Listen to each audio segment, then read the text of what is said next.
আরে এ তো মহা মুশকিল, কে আসল বর আর কে নকল বর। কি দর্শক, আপনারাও কনফিউজ?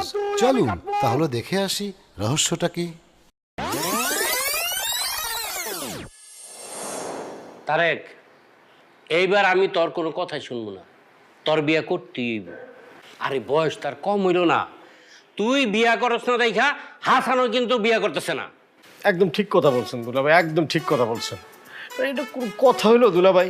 বয়স হয়েছে না তার। ভাই, বড় ভাই, আমি তোমার বলি, তুমি বিয়ে করলে করো, নাহলে কিন্তু আমি কিন্তু বিয়ে করে ফেলবো।